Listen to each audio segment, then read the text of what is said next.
I was thinking about changing my background up, but sticking with the shell.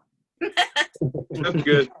Yeah, like the San Francisco Bridge, like the Golden Gate Bridge is one of them. I think Yeah. that's so weird. I'm like, what? This is real. This is real. Mine too. I got my ukulele right there.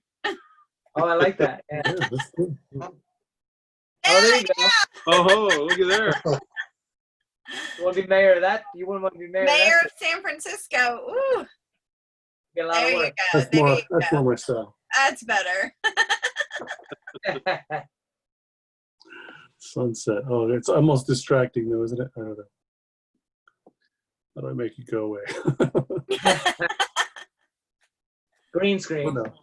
No, there we go. You can use any of your own pictures too. That's true. I love the ones. Have you seen the ones online where they use a video and it's themselves coming and bringing them a coffee? Oh yeah, that's clever. It's super clever.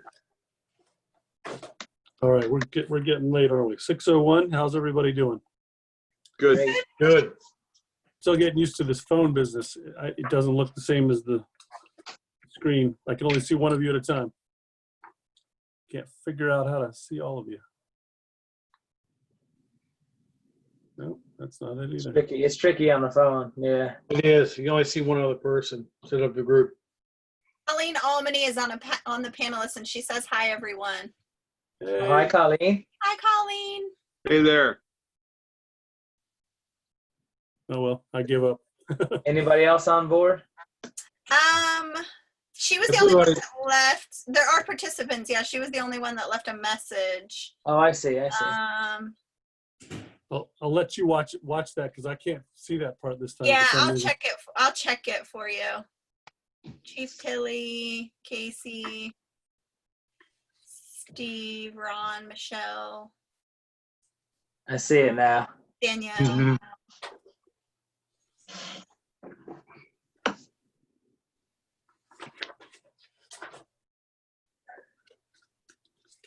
Okay. Community papers. There we go. That's what I was looking for. All righty. I guess we should get this this thing started. Sorry, everybody's looking at my chin. Not great.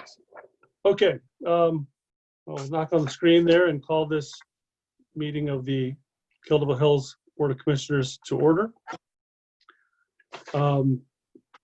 In the past weeks of doing this on Zoom, I appreciate the public's patience with this. I guess on Wednesday we will be doing a combination of Zoom and in person with some social distancing and see if that works well. It'll be good for us to be able to look each other in the eye to talk about this challenging budget this year. But let's get started with the Pledge of Allegiance. If I've given enough time to cue up the beautiful flag photo. And then we'll have a quick moment of silence after that. A lot to think about this week for sure. Can we see a flag yet? I haven't seen it, but should I wait? No, it's not. Not yet. Oh, it is a true Zoom call when you can hear children in the background. And my dog barking too. There it is. Oh, there's Oh, well, getting it all right. Well, thinking about it.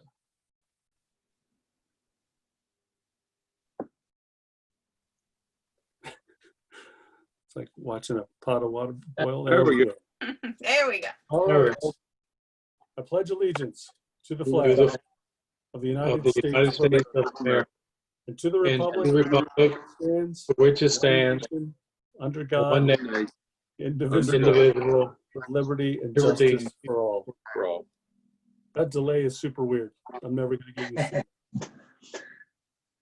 it. Just enough off that it makes it so you can barely think.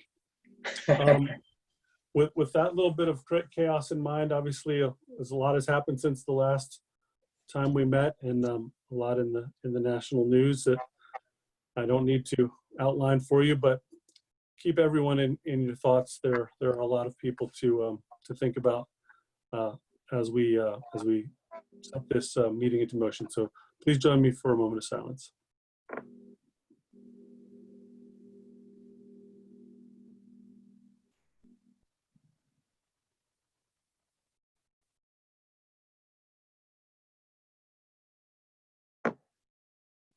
Thank you. So we have an agenda before you. You got it electronically and on paper, I think, this week. If you like what you see in terms of the agenda, we are looking for a motion to approve. Mayor John Windley here. I'll make a motion. We approve the agenda as presented. All right, we have a motion from Commissioner Windley. Do I hear a second? This is Ivy. I'll second. Second from Ms. Ingram. Is there any further discussion? Hearing none, I will assume that we have 2 yay votes from Ivy and Mr. Windley. Since I can't see everybody, it throws me off. Terry, how do you vote? Yes. Gotcha. And BJ, how do you vote? Yes. And I, of course, vote yes as well. So we have an agenda. Of course, the first item on the agenda is the public hearing. We are talking about the flood damage prevention ordinance, the 2020 revision that we've, the staff and everyone has put such a great deal of work into. And obviously a lot of stakeholders have been involved in that process, and the home building community and engineers and all sorts of folks have helped make this happen. And give a big round of applause to Meredith for leading the charge, I believe, and Cameron for all the hard work that they and their whole team have done on this. From the feedback I've gotten from folks in the community, everyone is very appreciative of the collaborative efforts that have been made to get to this point. I do have, let's see, I do have a letter to read, but I guess I wait for public comment for that. Is that right? You can read it now. Read it now? Okay.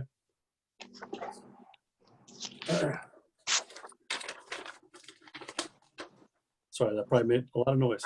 The letter was sent to the Board of Commissioners as a public comment dated June 5th. It's from the Outer Banks Home Builders Association, and it says the following.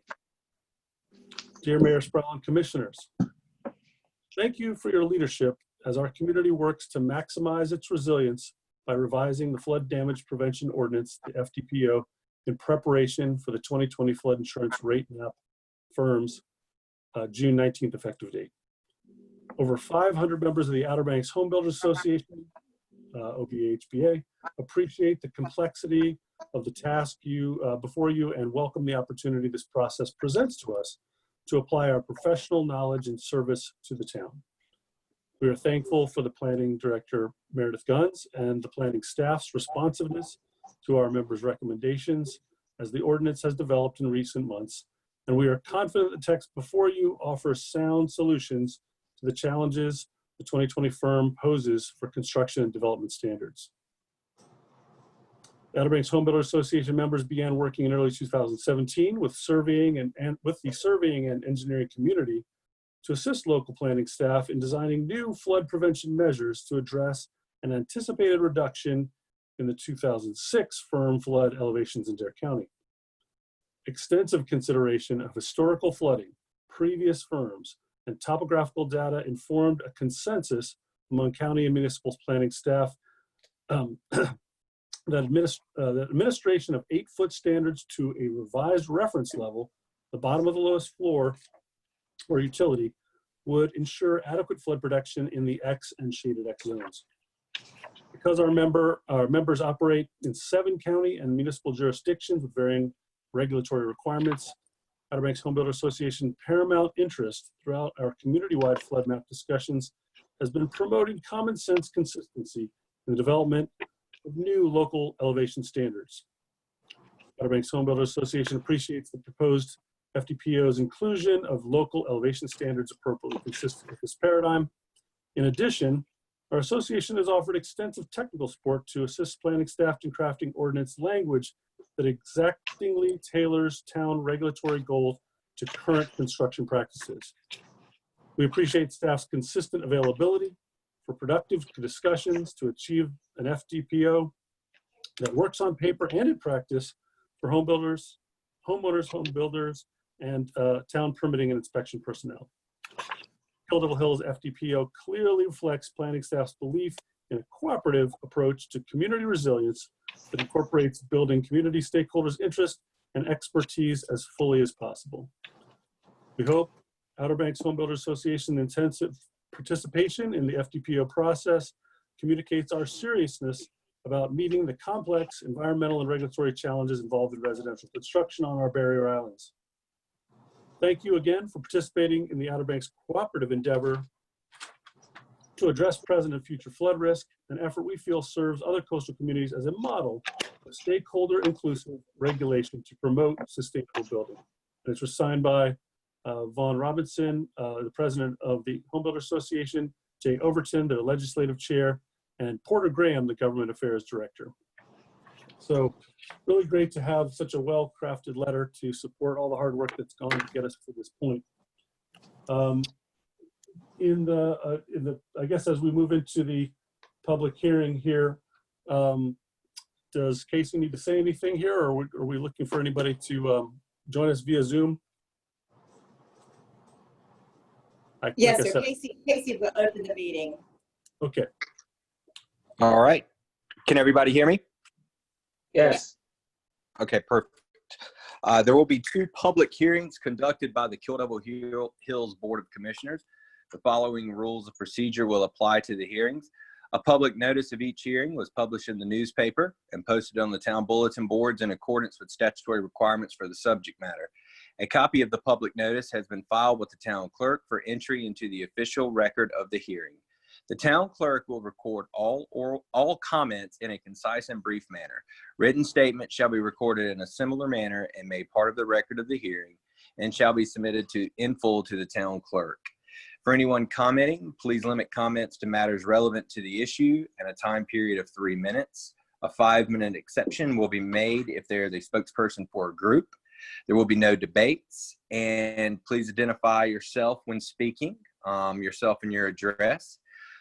It is important to note that although the board will be considering these items under public hearings, no action will be taken on them until the board's recessed meeting on Wednesday, June 10th at 6 p.m.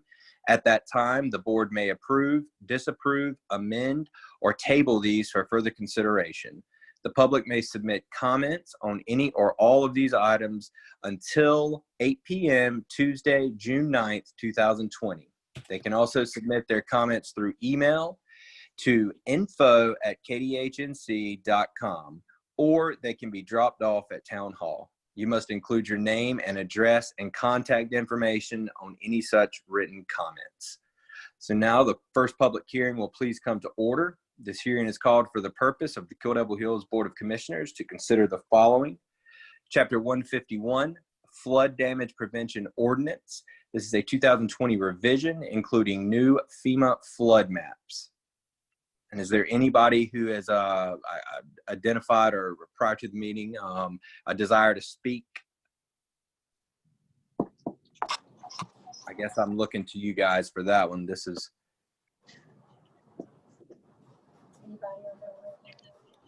Mayor and Commissioners, there's been no public comment submitted other than the one that the mayor just had read.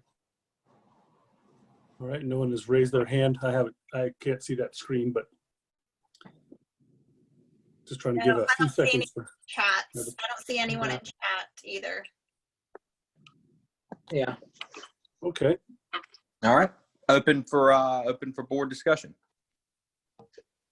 Well, I'll start off by saying that if you've been following it in the news, the local news sites, this has been moving through the county and various towns, and getting the similar kind of feedback from the building community that I just read. There's some things that are bumpy and lumpy in life, and then there's things that are well thought out and been carefully crafted, and I hope that this is one of those. Any other board members have any other comments? Other than just to express, Terry Gray, express appreciation to all the folks that were involved. And it's pretty comprehensive plan. Meredith has done a great job of keeping it on schedule and making sure that we meet the deadline. So appreciation to everyone involved. Yeah. John Windley here. I agree with Commissioner Gray. Hearing all the positive feedback from the home builders and working with Mayor Design Planning Department was very encouraging, and great job, everybody.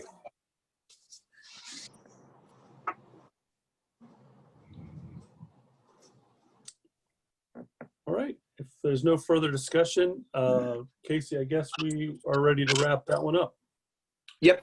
Just a motion to go out of closed session to hold vote. All right. Would someone like to make that motion? Go out of public hearing. Correct. This is Ivy. I'll make a motion to close the public hearing for Chapter 151 Flood Damage Prevention Ordinance. All right. Terry Gray, I'll second that. All right. We have a motion and a second. So those are two affirmative votes, I assume. BJ, how do you feel? Yes. And I can't see. I can't really drive me crazy. John. Who have I forgotten? John, there we go. Yes. All right. Yeah. It's like I look at one person and it throws my brain off. Yeah, it's hard on. So yes, an affirmative. So we've closed the public session. Zoom, so much fun. All right. So I guess we're getting ready for a second public hearing. And I'll take it over, Mayor, if you want me to. Thank you, please. The second public hearing will now please come to order. This hearing is called for the purpose of the Kill Devil Hills Board of Commissioners to consider the following.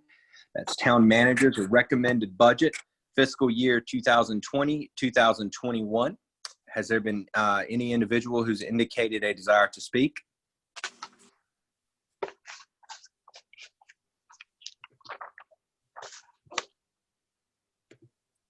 Mayor and Commissioners, there have been no electronic public comments, and at this point, none of the attendees are raising their hands.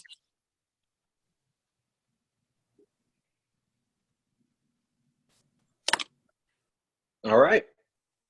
This All right. is open for board discussion.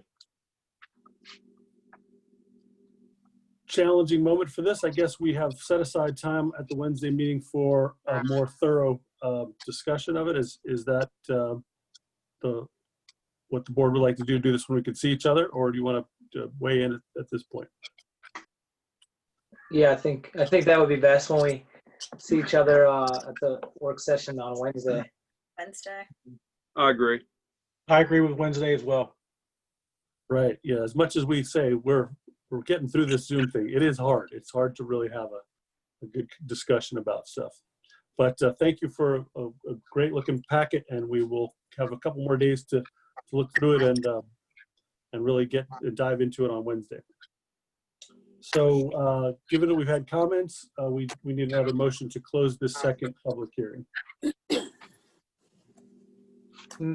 Mayor, I move to close this second public hearing on the town manager's recommendation budget fiscal year 2020-2021. All right, we have a motion from Mr. McAvoy. Is there a second? John Windley here. I'll second that. All right, we have a motion and a second. Is there any further discussion? Hearing none, we have the positives from Mr. Windley and Mr. McAvoy. Terry, how do you feel? Yes, sir. All right, Ivy? Yes. And I'm also in agreement. We are closing this public hearing. Laboriously, but we have done it. All right. The vote is also hard, right?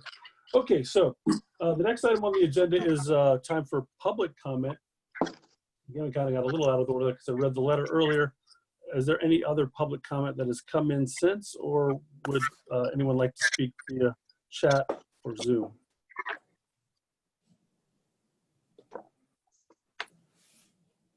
Mayor and Commissioners, we've not received any electronic public comment for this meeting other than what you've received. And at this time, none of the attendees are raising their hand. Excellent. Thank you, sir. Appreciate that. All right. Hearing no more public comment, I guess we'll close public comment. Next item on the agenda is introductions and presentations. Do we have anything under those headings? No, sir, not tonight. All right. And moving into old business, I guess there's no old business either. No, sir. All right. So the next item is new business. It is the 2022 Beach Nourishment Project and Design Permitting Proposal, Coastal Protection Engineering of North Carolina.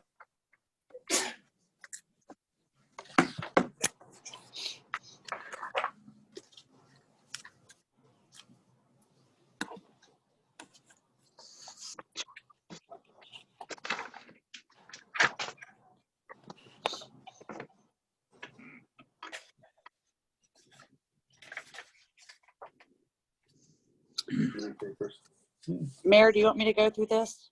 Yeah, sorry, I appreciate you giving me a little second to get the right piece of paper in front of me. Yes, thank you. Why don't you lead off for us? Okay, attached in your packet is a proposal from Coastal Protection Engineering of North Carolina for the upcoming 2022 Beach Nourishment Project. The proposal is for professional services associated with design and permitting for the 2022 renourishment. Just to give you a little background, we did the initial nourishment project in the summer of 2017. At the completion of that, we adopted an annual monitoring plan, which we have done, which shows us any changes in the beach profile, sand loss, sand movement. This monitoring was intended to address if we needed to renourish prior to the 5-year recommendation that's in the plan.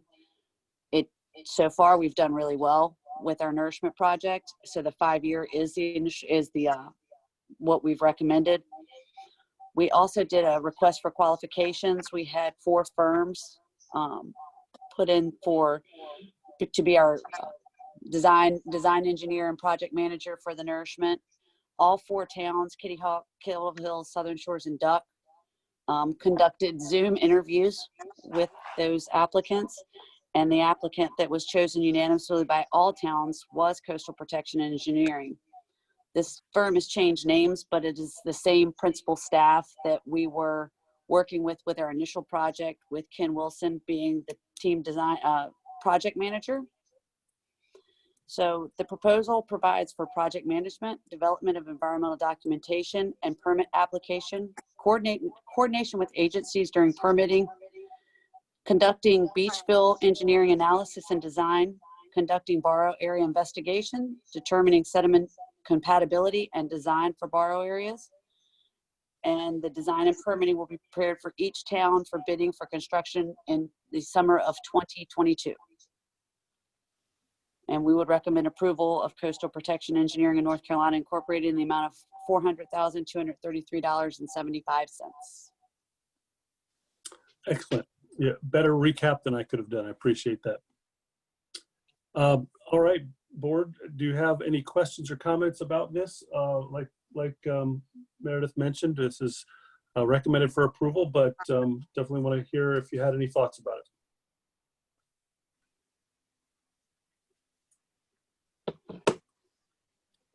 I will take your silence as a rousing support for this great engineering company, and we were pleased stopping things. So if there's no further discussion, we are looking for a motion to approve this project. Approve the proposal, I guess is what we're trying to say here.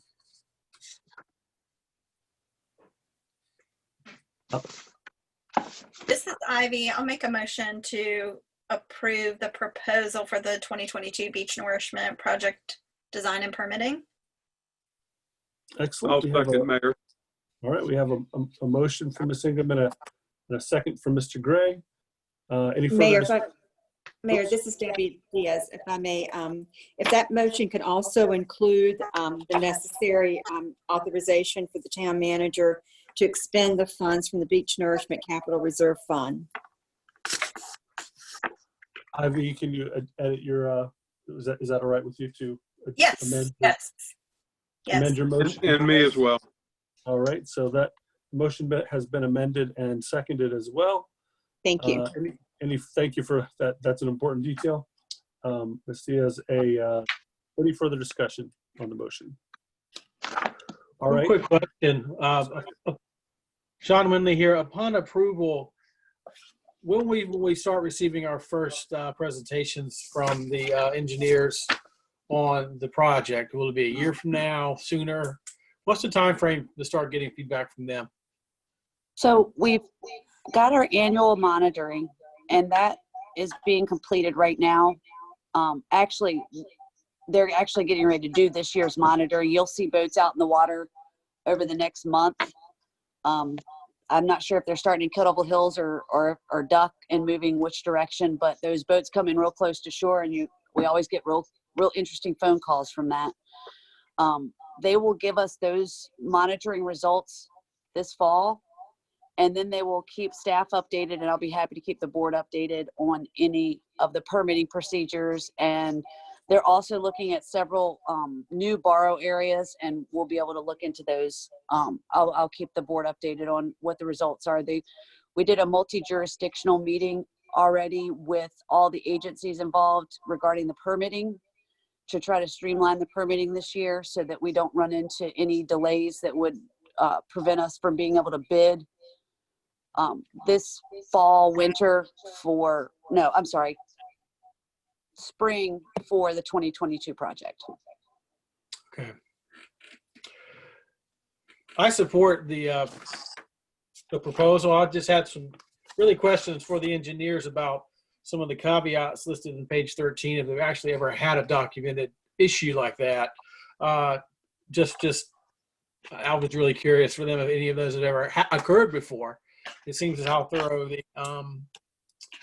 survey is done, and with the history of a successful nourishment already, very highly unlikely something like that may happen. But I'm just curious if they've ever encountered issues like that in projects in other locations. Mr. Winley, which issues are you talking about? The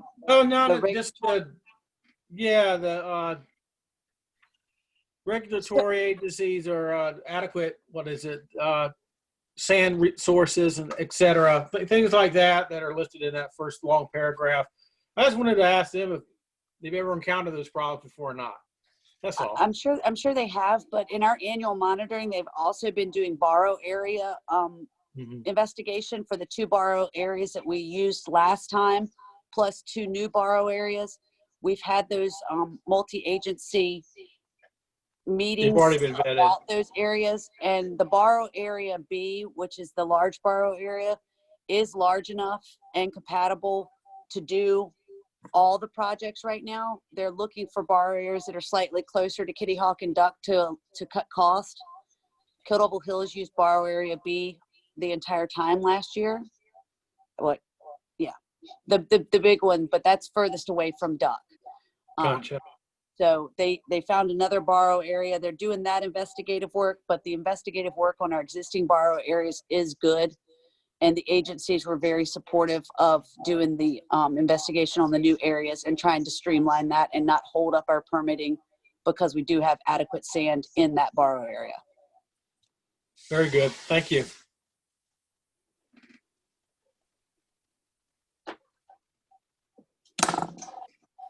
Dan, you're muted.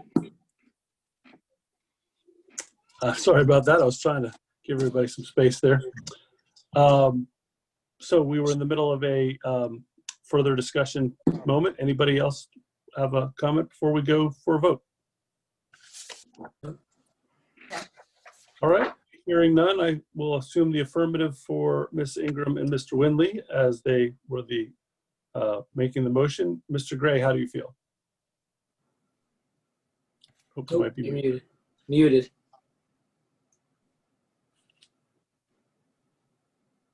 I was the second on the motion. Okay. Oh, you were the second on the motion. Did I get that wrong? All right. Yeah. So who have I missed then? Just BJ and John then. Gotcha. BJ and John. There you go. Okay. John was talking. It threw me off. Gotcha. Mr. Winley, how do you vote? Yes. All right. And Mr. McAvoy, how do you vote? Yes. All right. And I'm in the affirmative as well. We have a plan and we have a unanimous vote on that one. Thank you very much. Thank you.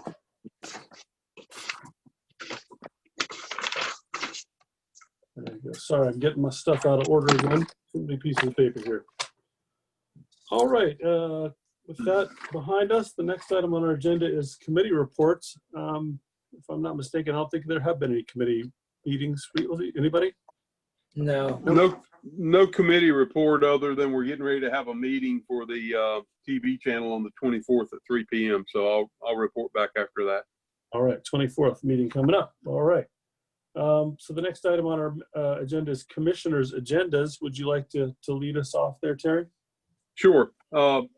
Mayor, I've received a couple of phone calls from some businesses in the area, and there's been concern expressed about the increase in the positive cases that the state is experiencing.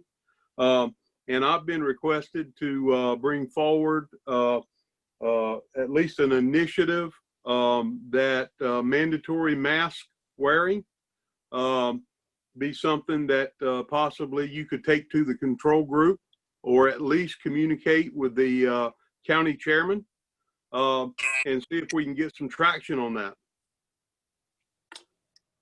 That's a great topic. It was brought up to me today as well. Mayor Cahoon in Nags Head, I believe their board is considering it. It was discussed at the control group, and they did make the chairman changed the mandatory status to highly recommended at the most recent change. So it is possible that we could work in that direction as a town, if that is the feeling of the board. I've gotten a little bit of that too. I would say I have a bit of a mixed feelings about it. On one hand, obviously it would be best if more mask wearing was happening. I think that science supports that as being helpful to health and safety. On the other hand, it's a very difficult thing to enforce. And when people want things that are difficult to enforced, they will call, and we as a town have a history of being sort of complaint driven, which isn't ideal. I think particularly in this case, because it sort of sets up conflicts with people, and anyway, there's some downsides to it. Let's just say that. That said, I'm just one person, and certainly there are a lot of people out there who think a mandatory a mask move would be a good idea. If I could, Mayor, Yes. I think that was probably some of the reasoning for approaching it from a county level. Mm-hmm. Is that there could be some uniformity throughout the different towns. That would be ideal, certainly. Yeah, and it would also benefit. Right now, the businesses that, or at least the ones I spoke with, are having to say that it's suggested. And if it were something that were taken up from a countywide level and issued as a mandatory, then they could at least say it was a mandatory, requirement. Have a little backup, yeah. Mm-hmm. Yes, sir. Yes, sir. And the thing that really sparked, I think, probably some of the thought process was that in Virginia, they have a mandatory mask wearing, and the numbers are going down. And in North Carolina, the numbers are going up. So that was what sparked at least the couple of businesses that I spoke with, caused them to call me, was their observation of those numbers. Yeah, certainly anecdotally, I've seen some businesses that are, many businesses that are very vigilant about that. And there's a few businesses in our town that are completely using no masks at all in food service, surprisingly. So yeah, I definitely see the positive side of mask wearing is pretty undeniable. Mayor, yes. Mayor, this is Casey chiming Mm-hmm. in here, town attorney. Just wanted to throw a little bit of legal tidbit in here in regard to Commissioner Gray's request as it relates to the control group. So just not trying, this may come as a shock to a lot of folks who maybe perhaps are on the board and those listening, but if the county adopts an order, it's being declared essentially that the control group is an advisory entity, and the orders coming out of that are essentially adopted by the county Now, the issue there, and my only advice is that if KDH wants to move in its own direction in requiring masks, that it would need to adopt its own declaration regarding that. The reason I say that is the way the North Carolina Emergency Management Act reads is that any order adopted by a county is only effective as to its unincorporated limits. Any incorporated limits, which of course the town of Kill Devil Hills would qualify as, within those municipal limits, county orders actually do not apply in emergency situations. So it would be a scenario where we would need to adopt our own. I just wanted to, or if the county puts it in place, adopt the county's declaration. But in any event, affirmative action by the town itself.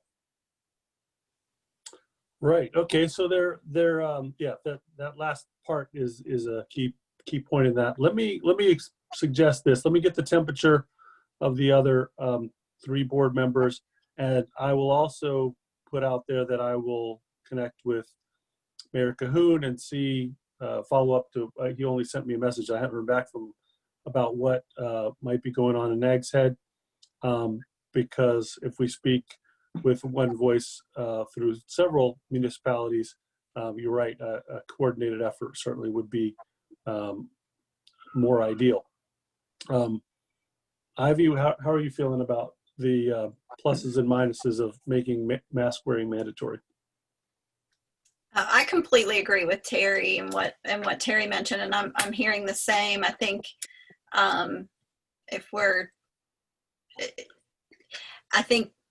people are going to do what you require of them most of the time, but if you don't require it, it might be that people choose not to, and I certainly see people choosing not to. So Right. if it correlates, it correlates to the numbers, the science makes sense, then I would certainly support that. And if I could just add one thing that maybe you could bring to the control group, I have been, it's been a little bit difficult for me to find information from them lately, and I've been trying to repost it, and the town obviously has been doing a great job, but I see the information decreasing a little bit, and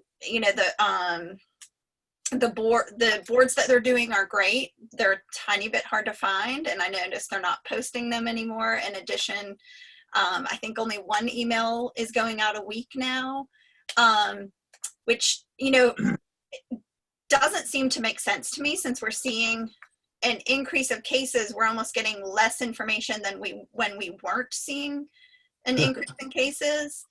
So that's just not adding up for me. So maybe that's either something that you could take to the control group, or I'd be happy to craft some kind of an email inquiring about why that might be. Well, yeah, I'll just give you a little background. Or maybe the control group hasn't met in several weeks. Mm-hmm. After the long deliberation and hard choices of reopening, I think we met 3 or 4 more times after that, just sort of to see how it was going. And then it seemed the same deal, that everyone was working really hard, putting out a whole lot of information 2, 3, 4, 5 times a week. And we were seeing that people were opening the emails less, and there was fatigue. So the strategy was really to communicate less often so that it's more important each time. While a handful of cases is a big uptick from 0, it's still in the very small percentage-wise, particularly with a community of 200,000 we're seeing nowadays. Yeah. But I think that there is discussion going on, informally about that, and I will weigh in that you and other members of the public are seeking more information now than they were when the numbers were 0 for 15, 16 days in a row. But very good point. Just that dashboard could be right on the homepage, because that dashboard that they do, that really isn't even on the homepage. You kind of have to even dig for that a little bit. That's a good point. Yeah. When going to share that. So I can certainly shoot Dorothy an email. She's always open to feedback and good ideas. She's doing a great job. But you're right, that little graphic And I agree, they have done such a great job that it wasn't intended as a critique. It just is, No, something I've noticed. Yeah. exactly. Things are evolving, and Mhm. you have to keep evolving. If there's one thing we've learned about this, nothing stays the same very long. It just Right. keeps on changing. Good points. Good points. So don't want to beleaguer this too much, but if we do come back to it, we'll talk more about the specifics of how and why and where. And you can write this a lot of ways. And again, coordination would be best instead of having a bunch of confusing different ones. So we'll see what other folks are doing. I can reach out to other mayors, and if we all kind of get going in that direction, that'd be better than getting out in front and being off from where everyone else is. So, good points. The other guys want to weigh in, BJ or John? Sure. This is Commissioner McAvoy here. Certainly agree mask wearing is, what's not only good for yourself, but respectful to others. And I think we have a duty to each other. And of course, I agree an order would be most effective to take the burden off the businesses to have to enforce this and have to constantly, have that confrontation of enforcing it. But that being said, I do hesitate to make anything like that mandatory in order to enter a business. So, while I'd like to encourage it, I might be wanting to fall short of mandating that, like I said, I think it would help take the burden off businesses, but I'm not sure that would be the best way to do it. Yeah, it's worth mentioning too that the mandate, as it's usually written, and there are a number of municipalities and cities in North Carolina that have the mandates. They almost always include caveats for children under 10 or 12, Of course. and people with respiratory issues. Or it's not a hard and fast rule, but Right. It's more. Yeah, it's more like if you can have a speed limit sign, at least you know that that's the line you're crossing when you cross it, right? Yeah. Mr. Gray. Yes, sir. Oh, you started off this. I'm sorry. I meant to go to Mr. Winley. Yeah, I kind of work on the front lines of this whole thing. So this is a subject matter that we discuss daily with customers and team members. I support the idea of, like you said, it mandatory, not a true, harsh opportunity like a speed limit sign. That's a pretty good analogy. I would just like to see a coordinated effort with the county and all municipalities, a very thorough and user-friendly public information campaign. So when our visitors come to town, they may know about this expectation before they get here and can be prepared for it. And then, how is clear instruction for the business community of how to treat the people who just flat out refuse to wear masks or maybe, cantankerous about that.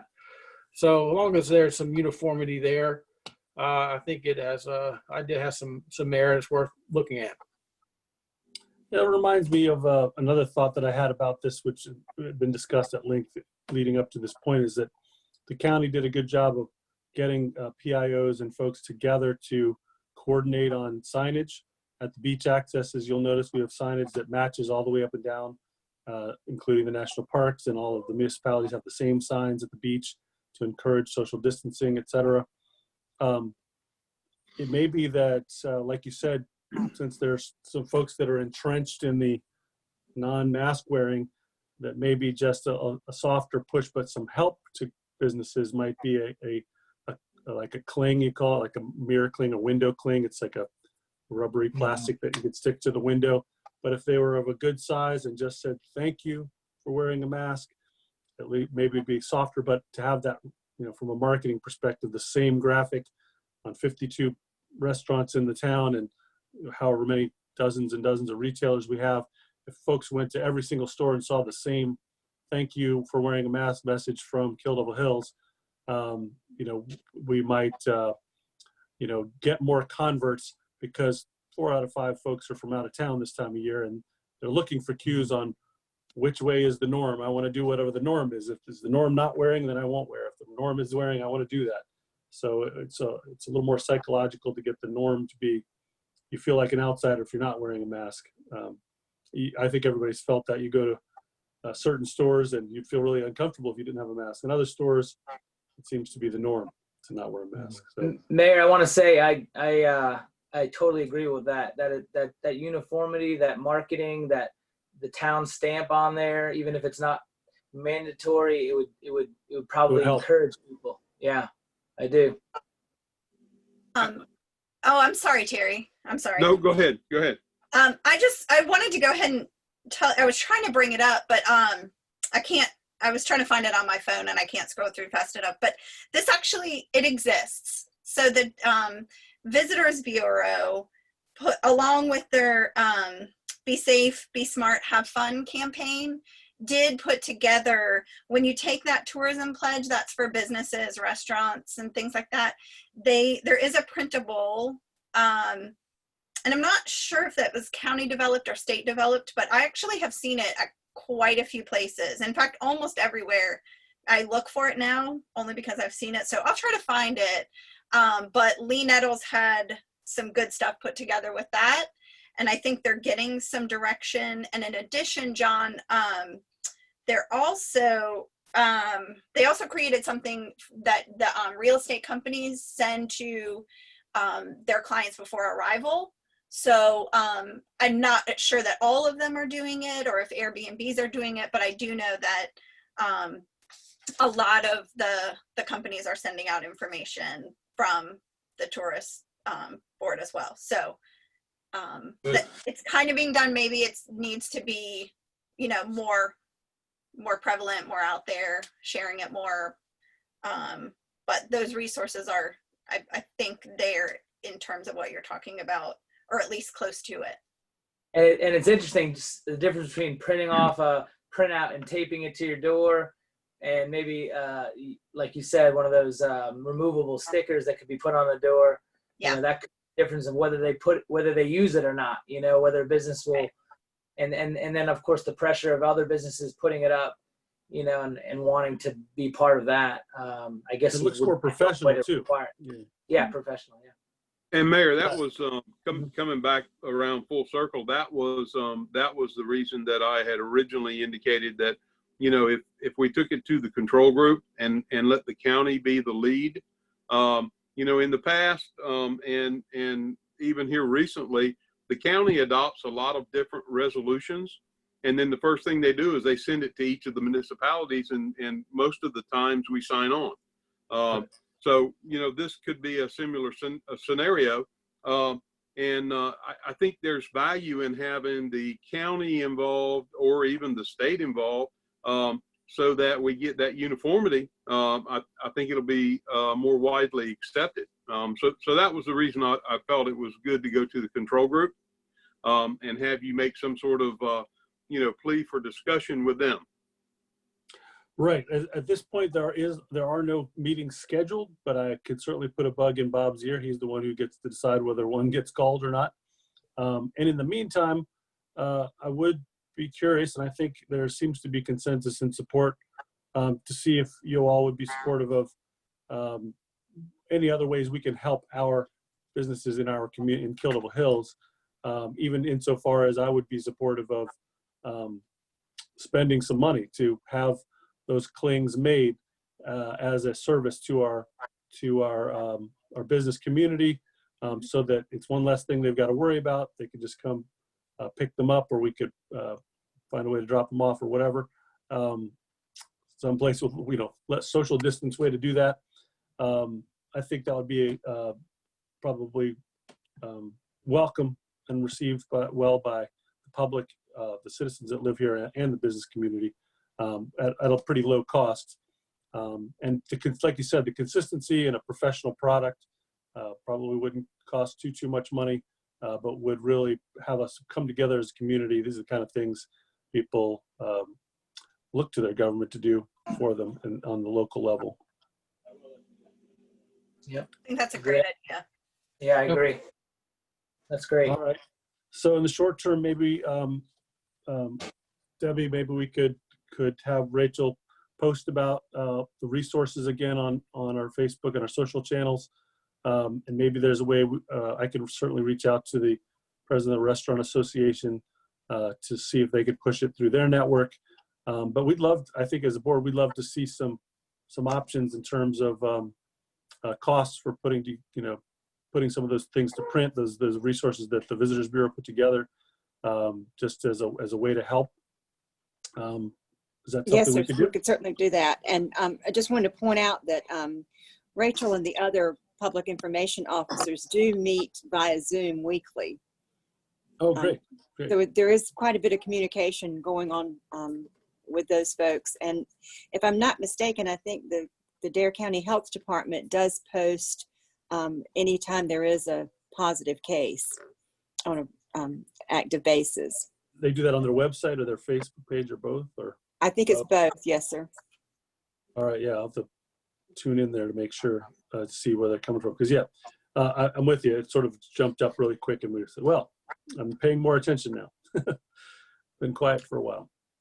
But yeah, you're exactly right. We were actually getting comments from people that we were sending out too much information. Yeah, So. we all hit fatigue, and then and now we've all been distracted by all sorts of protesting. But and that's a distraction. It's an important thing. But yeah, it sort of displaced the 24/7 COVID discussions for a little bit. But yeah, I think that these are all things that I think would be welcomed by our constituents, and I appreciate staff for putting something together so that we can maybe talk about it briefly on Wednesday if that's not too soon. Yes. All right. Thank you for the feedback on that, and thanks for bringing that up. Thank you very much. I think Terry had started off the commissioners' agendas. Does anybody else have anything they want to jump in? Mr. Windley, do you have anything else you'd like to add? Yes, sir. I got a few calls and emails. I think some other board members and staff did as well about milfoil grass accumulation on Bay Drive. Wanted to thank Sean Murphy. He did a really great job communicating with the citizens who were concerned and coordinating a response with the corresponding governmental agencies. I know the people who talked to me have been very pleased with kind of the communication and progress so far. And, there's something that the town has historically done in conjunction with the state to kind of make those waters more navigable for smaller boat craft. And but just thank you, Sean, for, really jumping on this and making progress happen. Super. Yeah, I'd gotten a few of those emails and calls too, so I'm glad that's moving forward. Don't live on the sound, and now that he mentioned it to me, now I notice it. I never noticed before. But, yeah. Let's see. Moving along, Ivy had weighed in on that last topic. Ivy, do you have anything else you'd like to bring up in Commissioner's agenda? Just nothing. Nothing from any reports, but I just want to thank all the first responders and really all of our departments. I feel like we're just constantly getting emails thanking people, and you hear the sirens out there and you see them out there working hard, whether it's the police, the fire, and we've had a couple tragic accidents lately, and you just know they're working hard, and despite the virus and despite all the visitors, and we continuously get praise for all of them, and I just think it really speaks to the staff and what Meredith and Cameron do with the flood maps, and just everybody, all the departments, just great job. Ditto. Definitely. Here. Yeah, I suppose you guys saw that email about Sergeant Rawls too. Yeah, that's great. Yeah. Great to hear a parent that appreciative, and I've known him a long time. He worked for me years ago, and always doing great stuff out there, and just continually getting praise from folks. So we're very fortunate to have real great professionals all the way across all the departments. I definitely echo that sentiment. Mayor? Member, Yes. Being everybody, we're doing that. I ran into a situation. I wasn't going to mention it, but I will. We had a water line burst on Quail Lane, and Steve Albright and this guy, you probably never heard of him before, Tote. Man, I tell you, they were Johnny on the spot. That hole developed, and a cavity was created underneath the road. They were out there paving it today and got it done. So let's thank them as well. They did a great job. Yeah. Yes. A little clap there. Again, I'm a visual person, so it's hard when I just see people's faces of whoever moved a piece of paper last. I can lose track of who I've talked to. Any other commissioner agenda items? Not for me, Mayor. Not tonight. All right, thank you, sir. Appreciate it. I think that leads us to, let's see, I lost my track. Yes, mayor's agenda is next. I want to make sure I check my notes and get out of order. Number of items I want to bring up real quick. One is that in your packet there's a resolution in celebration of the life of service for Chad Jones. Did everybody have time to take a peek at that? Yes. So, as you know, he's a amazing public servant we lost recently, and he's a longtime resident of the county. And basically, the resolution highlights his selfless work in Kilva Hills throughout the community. So, I'd like to make a motion to adopt the resolution in celebration of a life of service, Chad Jones, that is in your packet. Second that, Mayor. Thank you, sir. We have a second from Mr. Gray. Any other discussion or thoughts? Hearing none. We have 2 in favor. Ivy? Yes. Thank you. And BJ? Yes. And Mr. Windley? Did I get everybody? Yeah. Yes. That's right. Usually there's two and I made the motion. It threw me off. All right. Thank you for that motion. I appreciate it. Or for the unanimous vote there. The next item I'd like to bring up is that National Beach Safety and Rip Current Awareness Month is something we could get going here. The motion is basically to basically bring awareness to all of the vigilance of our professional lifeguards, and basically hopefully the public will pay attention to the aquatic environment, the dangers and rip currents and that sort of thing, since it's the main reason people come here. So we want folks to take appropriate measures to protect themselves and their families. So that motion is also in your packet. So I'd like to make a motion to adopt the proclamation that you have on National Beach Safety and Rip Current Awareness Month. So that motion is on the floor. I'm looking for a second. I second that motion, Commissioner McAvoy. Got a second from Mr. McAvoy. Any further discussion? All right, hearing none. We have 2 in the affirmative. Mr. Windley? Yes. Mr. Gray? Yes. Ms. Ingram? Yes. Thank you so much. We really got to support these guys, and it's not just because I shouldn't recuse myself because my son is a lifeguard. So he's having a good time out there and learned a lot about safety, and he's learning a lot of responsibility on that job. I'm really impressed with that team and the good impression he's making on my son there. Great for him. Yes, it is. It's a great program, and it's good for him, as well as good responsibility for him as well. Next item I'd like to mention is I really want to honor our Deputy Town Clerk, Harriet Banner, who you all know and love. You may have probably heard that she is retiring at the end of the month after a long career here at the town. Of course, we worked together on the planning board. I was on the planning board 11 years before taking this role, and she's always done an incredible job and always with a smile, and always a pleasure to be around it. And her dedication is beyond reproach, beyond question, and we will miss her greatly. So wanted to make sure we mention that. And also, I guess that we're going to try to do something for her in the future with social distancing in mind. More on that later. Also, another reminder about Wednesday's work session. We've mentioned it a couple times. Of course, anybody that might be joining the call midstream. We are going to adjourn this meeting and pick it back up on June 10th.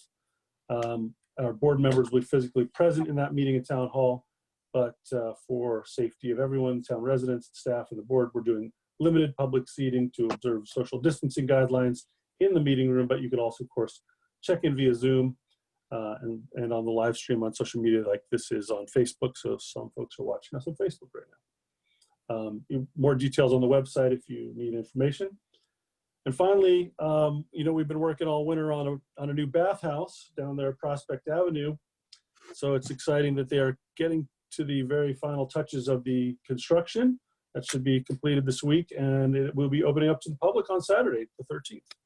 So that's super exciting. It's 2 family-friendly bathrooms, 2 outside shower units, and doubles our beach bathhouses in the town. So that's a really great asset. I'm looking forward to that coming online, and I'm sure that just makes our destination more desirable and good for everybody in the community to have those facilities. It is, I think you can't be alive and have a pulse without mentioning the national discourse around racism and systemic racism and police brutality and these challenges that we face as a nation. We've talked a bit already about how fortunate we are to have such a great group of professionals that we work with here locally and all of the other municipalities as well. It's not an accident. It comes through hard work and hiring great people who are great leaders that can keep these organizations from slipping down a path that can fall into those terrible situations. You probably know there's a march expected to have several hundred people, not necessarily a march, I guess a moment of silence. There'll be a few speakers tomorrow night in Manio. I was hoping to be able to make it, but my job is requiring me to be working at that time. I hate to be missing it, but do need to make a paycheck, unfortunately. So if any of you can make it, I hope that you would support that. It's really just to honor folks that have lost their lives this year in unnecessary ways. I think that is about all I have for the mayor's agenda. So moving on, the next item is the town manager's agenda. Mayor, the only thing I had this evening is I would like to recommend that instead of adjourning this meeting, you actually recess the meeting to Wednesday at 6 p.m. Right. For So the the actions vote will be, the motion will be to recess, and when we Yes, get to the end of this. Right. Yes. Yes, thank you. Aware. Thank you. And right. So the next item is the town attorney's agenda. I appreciate Mr. Varnell for keeping us straight on this meeting and all the time. Do you have anything on your agenda, sir? Nothing from me, Mayor. Thank you for being on the call and at the meeting. Absolutely. Yes. The nice and for meeting with me earlier in the week or last week, I guess it was. The next item is the consent agenda. We wanted to say that the minutes were really well written. They always are, but it really captured the discussion very well, and I wanted to acknowledge that. And that is the only item on the consent agenda, Mr. Mayor, is the minutes from the May 27th, 2020 meeting. Staff recommends approval of the consent agenda as presented, and a motion would be in order. All right. So moved, Terry Gray, Mayor. All right, we have a move to approve the consent agenda from Mr. Gray. Is there a second? I'll second that, John Winley here. All right, there's a second from Mr. Windley. Is there any further discussion? All right, hearing none, we have an affirmative from Mr. Gray, Mr. Windley. Ms. Ingram, how do you vote? Yes. And Mr. McAvoy? Yes. Affirmative from me as well. We have a consent agenda with a unanimous vote. Thank you all. The following consent agenda is our second public comment period. Again, I can't see who's still on the call. Does anybody want to speak at public comment? Now is your opportunity to do so. There is a hand raised, Mayor. I don't know if it's from earlier or not. the person who has their hand raised, would you chat with us and tell us if you have something to say, or? It's It Chief looked like Brett. it was Chief Brett. Chief Yeah. Brett. Can we get his audio going? Mayor, can you hear me? Yes, we can hear you, sir. Yes. Thank you. Good evening, Mayor. Good evening, Commissioners. I just wanted to add my 2 cents worth to the mandatory mask wearing. Yes, All please. of you guys made some excellent points. And Mayor, I think education and the direction you were going in is probably the best action to take, in my opinion. Because if we make it mandatory and the business owners advertise that it's mandatory, every time someone goes in there without a mask on, they're going to call the police. And then we have a problem with enforcing it because it really has no teeth, in my opinion. And in the current atmosphere with police relations with the community, I just think it puts us in a very bad light to have to argue with somebody on whether a mask is appropriate or not. I appreciate you saying that. I didn't want to speak for you in that behalf, but I really appreciate you weighing in on the topic. It's a contentious and difficult one that different locations and municipalities are handling different ways, and yeah. And probably, as you guys all know, that some people are very cautious and respectful and they wear masks, but then you have some people on the other end that just refuse to do it. And whether one's right or not, who's to say? But it just puts our guys in a very bad position to have to argue with somebody why they don't have a mask on. So thank you guys for listening. That's all I had. We appreciate that. We know you got a lot of hard work to do out there, and that would be a tough one to add on top. Yeah, and I'll just reiterate that, yeah, there's, I have a lot of faith in the psychological efficacy of just outnumbering folks and having them be the outliers. You're right. There's some people you're never going to turn. There's folks that think that it's all a hoax, and what do you say to them?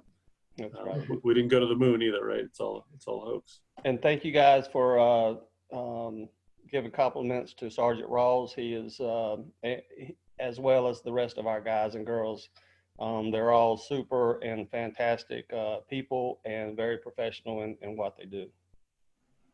We agree, and we're very fortunate to not have the public screaming at us to defund you. Thank you, guys. So, thank you for all you do.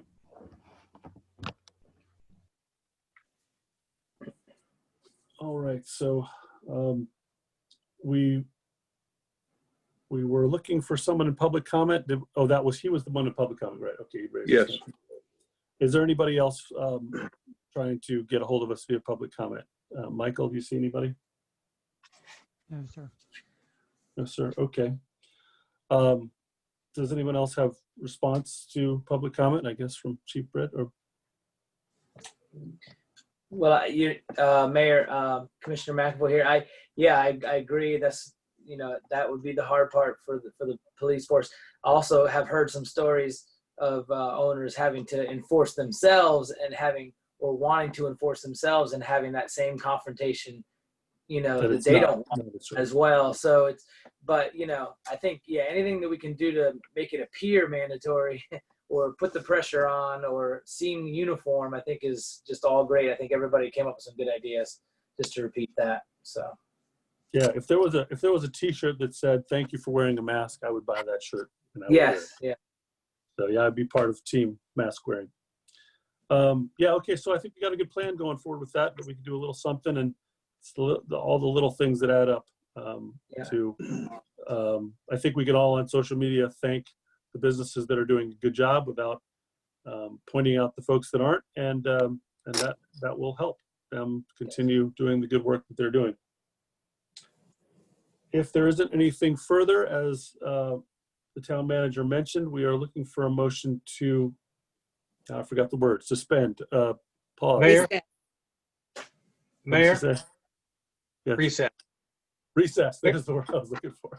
Mayor, I would like, John Winley here, I'd like to make a motion that we recess this meeting until Wednesday, June 10th.